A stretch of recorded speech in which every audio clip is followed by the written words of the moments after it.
Hi everyone, in this video we are going to discuss about NCERT questions of class 11th chapter number 2 structure of atoms. So first question is calculate number of electrons which will together weigh 1 gram. 1 ग्राम के corresponding कितने electron होंगे ये अपने को बताना है। तो यहाँ से अपने को एक चीज पता है, मास ऑफ एन इलेक्ट्रॉन मतलब एक ही इलेक्ट्रॉन का जो मास होता है इट इज 9.1 इंटू 10⁻³ का 31 kg। अब जो अपने को दिया हुआ है, पूछा हुआ है 1 ग्राम के करस्पॉन्डिंग नंबर ऑफ इलेक्ट्रॉन्स बताओ। तो पहले आप इसको ग्राम में कन्वर्ट कर लो, मींस 9.1 इंटू 10⁻² के ग्राम हो जाएगा, मल्टीप्लाई 1000 से कर दिया।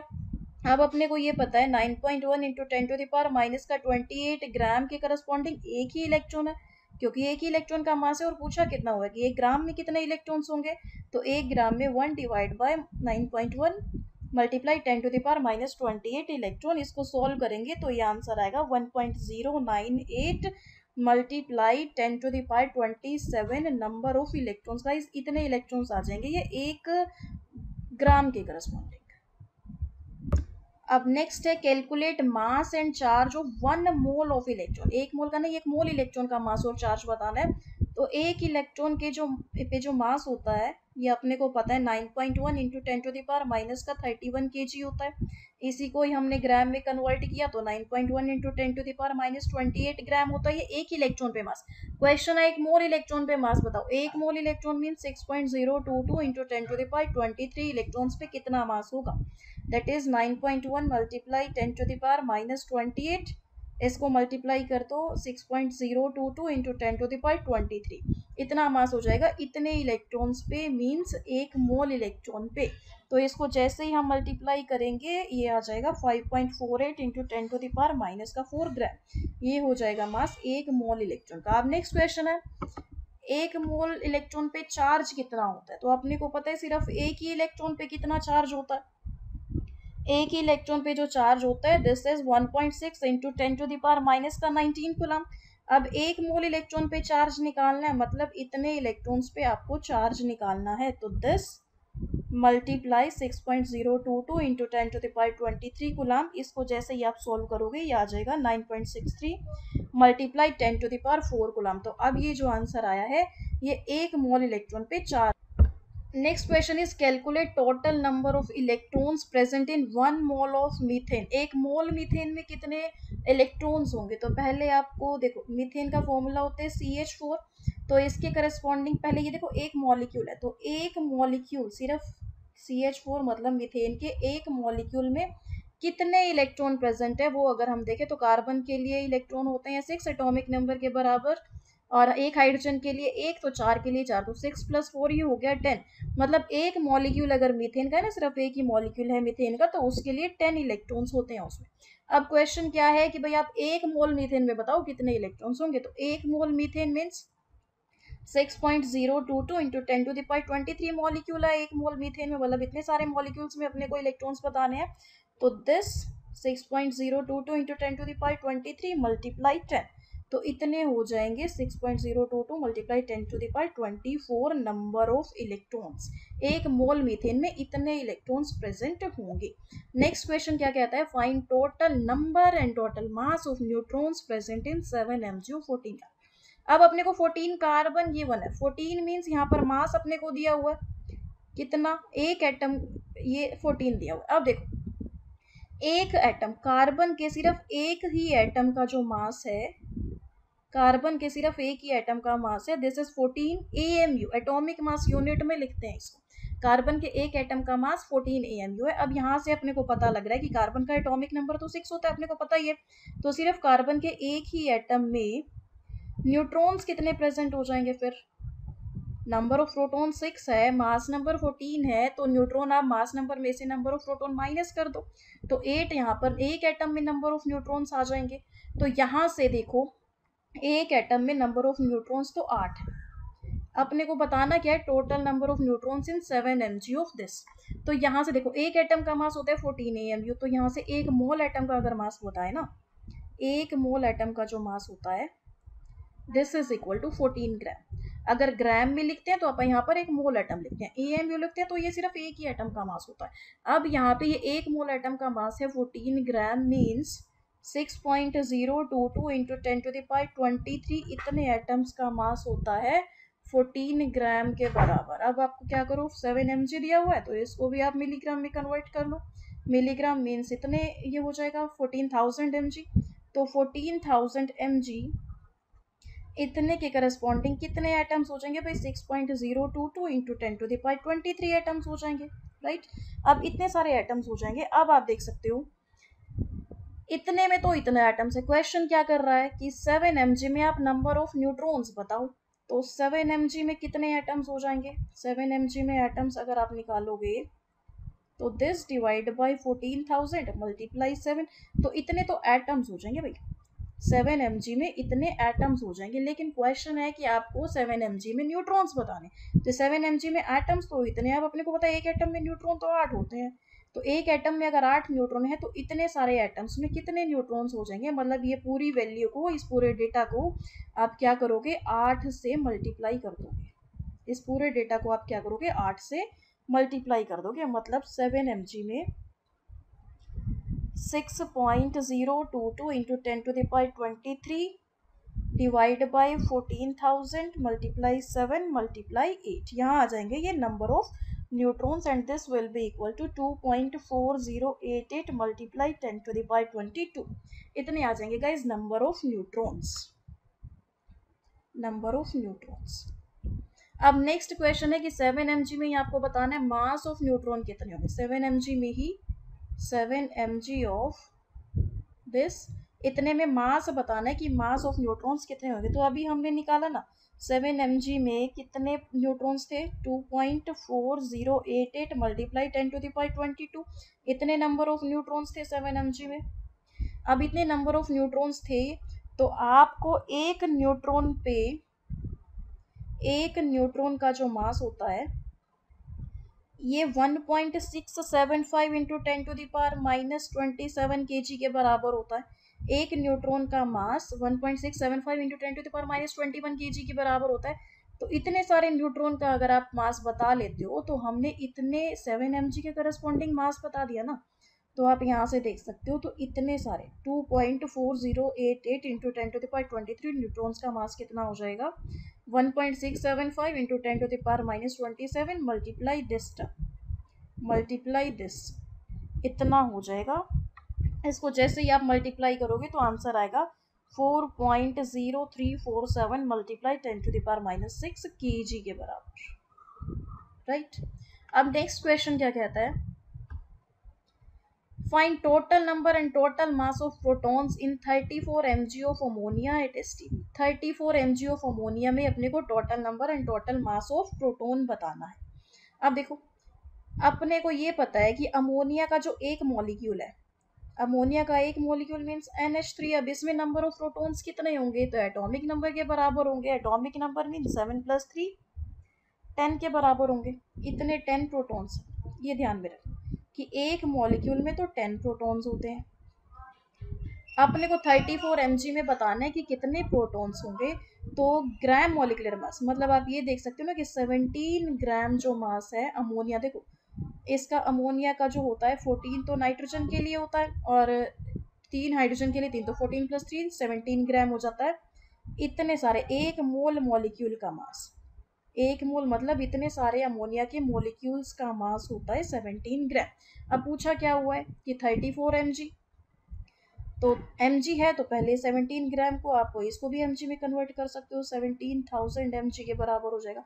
तो 17,000 mg में तो इतने मॉलिक्यूल्स हैं। पूछा क्या हुआ है कि भाई इतने में पहले आप क्या करो, मॉलिक्यूल्स निकालो। तो दिस डिवाइड बाय 17,000, क्योंकि mg में है तो मल्टीप्लाई 34। अब 34 mg में अपने को ये पता चल गया कि इतने तो मॉलिक्यूल्स होते हैं, इतने मॉलिक्यूल्स होते हैं। उसने पूछा है कि इतने में ना प्रोटॉन बताओ कितने होते हैं, 17,000 mg में प्रोटॉन कितने होते हैं ये बताओ। तो अपन ने 17,000 mg में जब मॉलिक्यूल निकाल लिए कि इतने सारे मॉलिक्यूल है, तो ये पता है कि एक मॉलिक्यूल में तो 10 प्रोटॉन होते हैं। तो 17,000 में कितने हो जाएंगे, 10 मल्टीप्लाई 10, तो मतलब 6.022 मल्टीप्लाई 10⁻23 मल्टीप्लाई 34 डिवाइड बाय 17,000। इसको आप क्या करो 10 से मल्टीप्लाई कर दो, तो यहाँ पर ये आ जाएगा प्रोटॉन्स के बराबर, तो इतने हो जाएंगे गाइज अपने पास नंबर ऑफ प्रोटॉन्स। तो इसको जैसे ही आप सोल्व करोगे ये आएगा 1.2044 इंटू 10⁻22 प्रोटॉन्स, 1.2044 इंटू 10⁻22 प्रोटॉन्स, इतने प्रोटॉन्स आ जाएंगे। नेक्स्ट क्वेश्चन है कि भाई 34 mg में जितने भी प्रोटॉन्स है ना उनका आप मास भी बता दो, मतलब इतने सारे प्रोटॉन्स का अपने को मास बताना है। तो अगर एक प्रोटॉन का मास पता है तो मल्टीप्लाई करके इतने सारे प्रोटॉन्स का भी मास बता सकते हैं। तो ये देखो एक प्रोटॉन का जो मास होता है, mass of one proton is equal to 1.67 into 10⁻⁻27 kg। अब अपने को 34 mg में बताना है कि कितना मास होता है। तो 34 mg में प्रोटॉन थे कितने, ये हमने अभी निकाला, 1.2044 इंटू 10⁻22 प्रोटॉन्स होते हैं। तो यहाँ से 1.67 इंटू 10⁻⁻27 मल्टीप्लाई 1.2044 इंटू 10⁻22, इसको हम सोल्व करेंगे तो ये आ जाएगा 2.01 इंटू 10⁻⁻5 kg, मतलब 34 mg के करस्पॉन्डिंग नंबर ऑफ प्रोटॉन्स इतने हैं और इतने प्रोटॉन के करस्पॉन्डिंग उनका मास इतना है। तो ये आंसर है। नेक्स्ट क्वेश्चन कहता है will the answer change if the temperature and pressure are change. तो गाइस टेम्परेचर या प्रेशर के चेंज करने पे मास में, नंबर ऑफ प्रोटॉन्स या फिर न्यूट्रॉन्स में कोई भी फर्क नहीं रहता है, तो वो सेम रहेगा।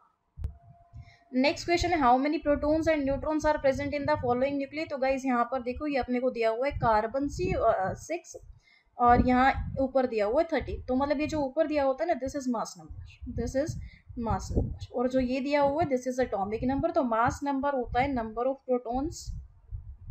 Of protons plus number of neutrons. अब यहाँ से मास नंबर 13 है, प्रोटॉन अपने पास 6 है और न्यूट्रॉन्स अपने को निकालने हैं। तो यहाँ से जो न्यूट्रॉन्स आएंगे दिस इज 7। तो मतलब कार्बन के लिए 7 तो न्यूट्रॉन्स होते हैं और यहाँ पे 6 जो है वो प्रोटॉन्स होते हैं। सिमिलरली ऑक्सीजन के लिए देख लो, ऑक्सीजन के लिए 8 तो प्रोटॉन्स हो जाएंगे और 16 में से 8 माइनस कर दो तो 8 ही न्यूट्रॉन्स हो जाएंगे। mg के लिए देखो तो यहाँ पर 12 तो प्रोटॉन्स हो जाएंगे, 24 में से 12 माइनस कर दो तो 12 ही न्यूट्रॉन्स हो जाएंगे। ऐसे ही आयरन के लिए प्रोटॉन भी 26 हो जाएंगे, न्यूट्रॉन दिस माइनस दिस मतलब 30 न्यूट्रॉन्स हो जाएंगे। यहाँ स्ट्रोंटियम के लिए प्रोटॉन्स 38 हैं और न्यूट्रॉन्स कितने होंगे, 88 minus 38 that is 50 number of protons हो जाएंगे इसके लिए। तो नेक्स्ट क्वेश्चन देखते हैं। यहाँ पे अपने को देखो Z मीन्स एटॉमिक नंबर दिया हुआ है और A मीन्स मास नंबर दिया हुआ है और आपको एटम के लिए सिंबल लिखना है। तो यहाँ पर देखो एटॉमिक नंबर 17 किसका होता है गाइस, क्लोरीन का होता है। तो यहाँ पर 17 ऐसे लिखोगे और ऊपर यहाँ लिखोगे 35। ये अपन ने एटम का सिंबल लिख दिया जिसका एटॉमिक नंबर तो 17 है और मास नंबर है 35। नेक्स्ट है अपने पास एटॉमिक नंबर किसका 92 होता है। तो गाइस ये यूरेनियम का होता है। यूरेनियम का जो है एटॉमिक नंबर तो 92 है और इसका मास नंबर 233 है। नेक्स्ट अपने पास दे रखा है एटॉमिक नंबर 4 तो 4 बेरिलियम का होता है एटॉमिक नंबर और इसका जो मास नंबर होता है ये 9 होता है। नेक्स्ट क्वेश्चन है yellow light emitted from a sodium lamp. एक सोडियम लैंप से येलो लाइट निकल रही है जिसकी वेवलेंथ होती है 580 नैनोमीटर के करस्पॉन्डिंग। अब देखो guys wavelength is given to us that is 580 nanometre. अब 580 नैनोमीटर को आप क्या करो, इसको ना मीटर में कन्वर्ट कर लो, मीन्स 10⁻⁻9 मीटर। अब यहाँ आपको क्या निकालना है, यहाँ पे इसी येलो लाइट की ही वेवलेंथ दिया हुआ है और फ्रीक्वेंसी निकालनी है इसी लाइट की। तो frequency equal to c by lambda होता है। अब c स्पीड ऑफ लाइट की वैल्यू जो होती है 3 इंटू 10⁸ मीटर पर second, c divide by lambda is 580 multiply 10⁻⁻9 metre. तो मीटर से मीटर कैंसिल, यहाँ फ्रीक्वेंसी की वैल्यू आ जाएगी पर सेकेंड में, मीन्स ये जो आंसर आएगा दिस इज 5.17 इंटू 10⁻14 पर सेकेंड। इस तरीके से आ जाएगा ये कुछ, ये फ्रीक्वेंसी आ जाएगी 5.17 इंटू 10⁻14 पर सेकेंड बोलो या फिर इसको हर्ट्ज भी बोल सकते हो, दिस मल्टीप्लाई दिस हर्ट्ज के बराबर भी बोल सकते हो इसको। नेक्स्ट क्वेश्चन है कि इसी में आपको ना वेव नंबर भी बताना है। तो ये जो वेव नंबर होता है this is equal to 1 by lambda, wave number 1 by lambda के बराबर होता है। तो 1 बाय 580 मल्टीप्लाई 10⁻⁻9 मीटर। अब यहाँ से आप जब निकालोगे इसको तो 1.72 मल्टीप्लाई 10⁻6 पर मीटर में आएगा। तो यहाँ पर देखो wavelength is reciprocal of lambda, lambda की यूनिट मीटर होती है तो वेव नंबर की पर मीटर हो जाएगी। Next question is calculate energy of each of the photons which corresponding to light of frequency 3 multiply 10 to the power 15 hertz। इतनी frequency के करस्पॉन्डिंग अपने को ना एनर्जी बतानी है कितनी होती है। तो एनर्जी का फॉर्मूला होता है एच न्यू, जहाँ पे एच अपने पास प्लैंक्स कांस्टेंट है और न्यू फ्रीक्वेंसी है एच न्यू। तो एच प्लैंक्स कांस्टेंट जो होता है इसकी जो वैल्यू होती है this is 6.626 into 10 to the power minus का 34 जूल सेकेंड के बराबर होता है। This is equal to joule second. अब मल्टीप्लाई फ्रीक्वेंसी अपने को दिया ही हुआ है 3 into 10 to the power 15 hertz दिया हुआ है। हर्ट्स को आप पर सेकेंड में भी लिख सकते हो तो सेकेंड से पर सेकेंड कैंसिल हो गया।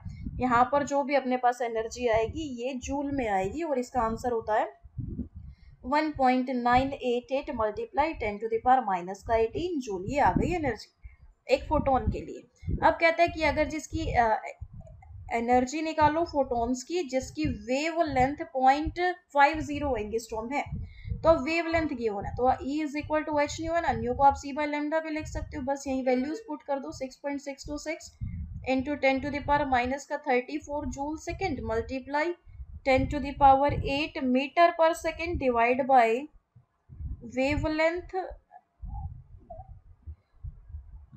wavelength is given to us that is 0.50 multiply 10 to the power। अब देखो ये एंगस्ट्रॉम में दिया हुआ तो एंगस्ट्रॉम को आप क्या करो मीटर में कन्वर्ट कर लो तो ये 10 टू द पावर माइनस का 10 मीटर हो जाएगा।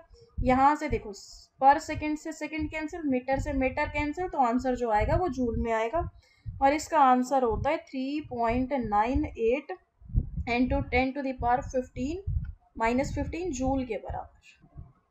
Next question is calculate wavelength, frequency and wave number of a light wave whose time period is 2 into 10 to the power minus का 10 सेकेंड्स। ये अपने को टाइम पीरियड दिया हुआ है और इसकी फ्रीक्वेंसी निकाल लो पहले टाइम पीरियड से।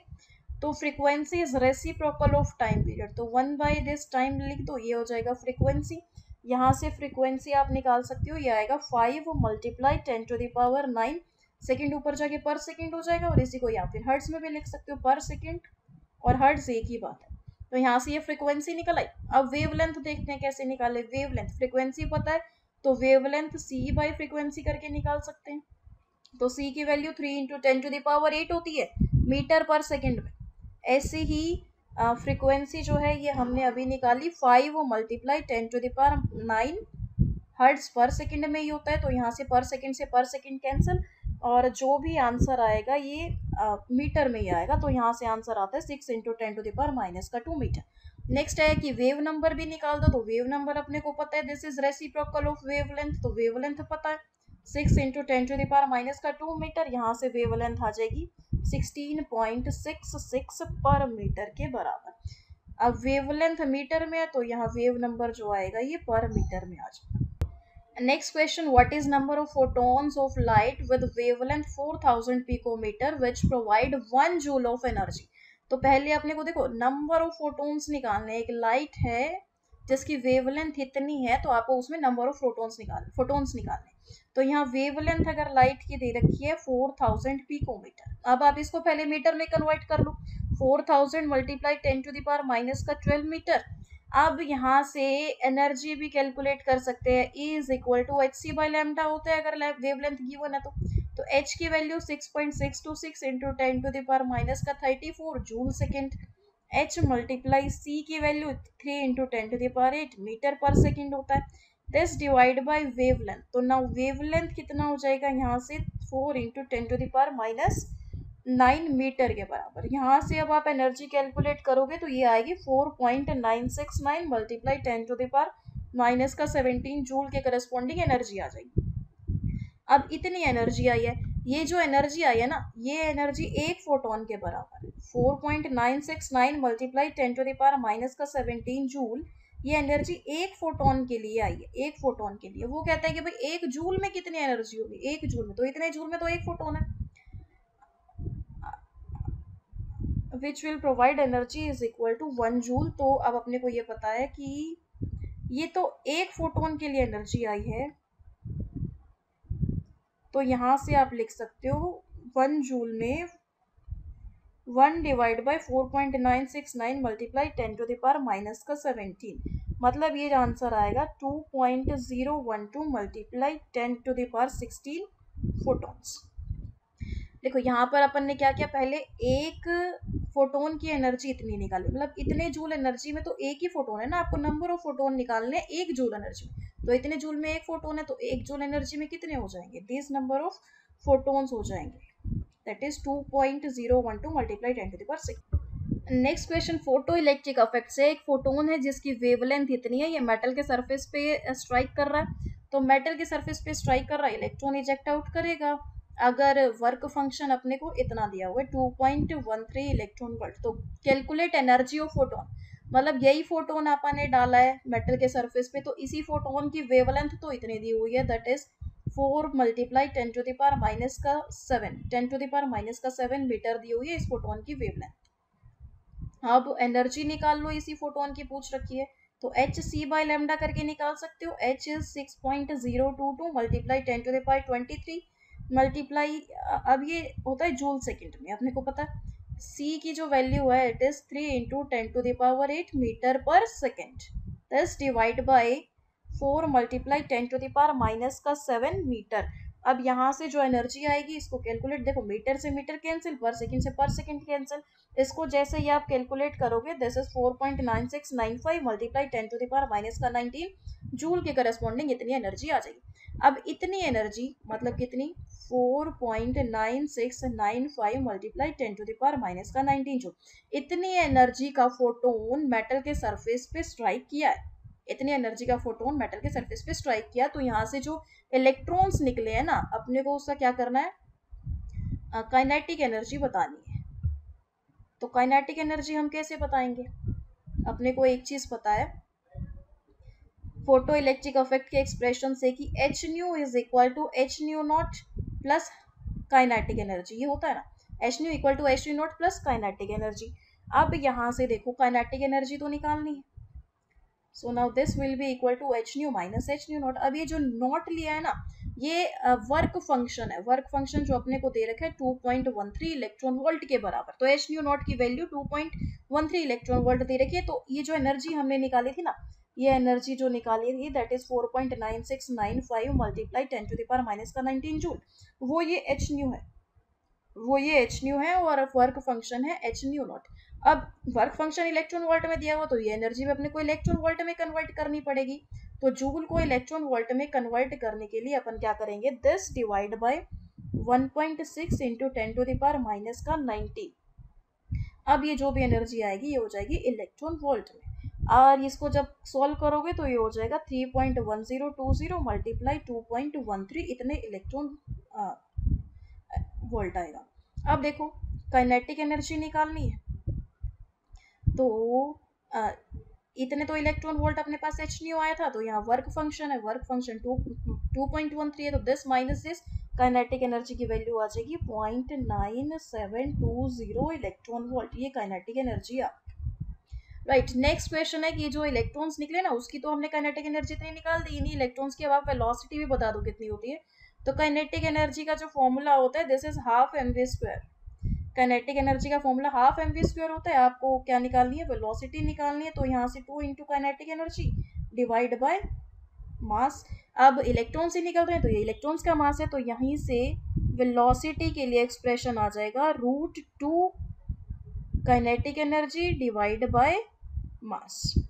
अब आप देखो काइनेटिक एनर्जी की जो वैल्यू है ये अपने को दिया हुआ है, इसको आगे देखो एक बार,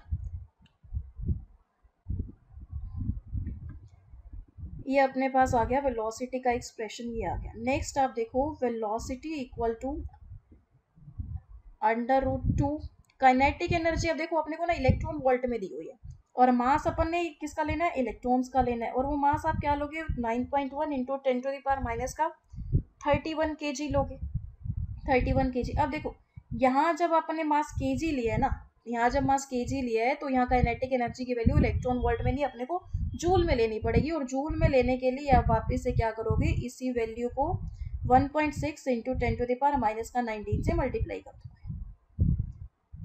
मतलब आपने क्या किया, इस इलेक्ट्रॉन वोल्ट को जूल में कन्वर्ट कर लिया है। तो 2 मल्टीप्लाई इलेक्ट्रॉन वोल्ट को जूल में कन्वर्ट कर लिया, क्योंकि ये जो नीचे मास दिया हुआ है ये केजी में दिया हुआ है, इसीलिए यहीं से आप वेलोसिटी की वैल्यू निकालोगे तो ये आएगी 5 पॉइंट, इसको सोल्व करोगे ना तो ये आएगा 5.84 मल्टीप्लाई 10⁵ मीटर पर सेकेंड के बराबर।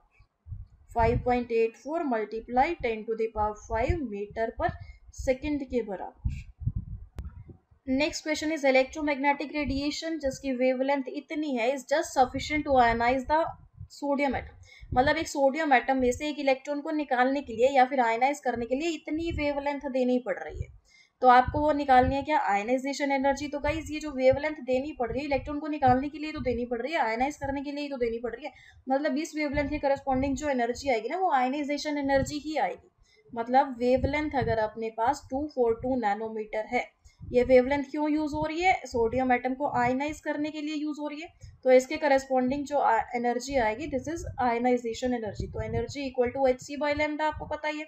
तो यहाँ पर प्लैंक्स कांस्टेंट की वैल्यू 6.626 इंटू 10⁻⁻34 की जूल सेकेंड मल्टीप्लाई सी की वैल्यू होती है 10⁻³ इंटू 10⁸ मीटर पर सेकेंड डिवाइड बाय वेवलेंथ अपने को दिया हुआ है 242 नैनोमीटर। अब आप नैनोमीटर को क्या करो, मीटर में कन्वर्ट करो, नैनोमीटर को मीटर में कन्वर्ट करो। और देखो यहाँ मीटर से मीटर कैंसिल, सेकंड से पर सेकंड कैंसिल। अब इसको आप सोल्व करोगे ना ये सारा का सारा आंसर किस में आ जाएगा, जूल में आएगा। अब ये देख रहे हो ना सब कुछ कैंसिल होके ये आंसर जो आएगा जूल में आएगा। लेकिन वो कहता है आयनाइजेशन एनर्जी निकालो किलो जूल पर मोल में। आपको किस में निकालनी है आयनाइजेशन एनर्जी, किलो जूल पर मोल में। अब आप देखो पहले तो ये आंसर आया जूल में, तो आप इसको ना किलो जूल में कन्वर्ट कैसे करोगे। यस ये जो एनर्जी आई है ये अपने पास जूल में आई है, लेकिन अपने को क्या पूछा हुआ है कि आप किलो जूल पर मोल में एनर्जी निकालो।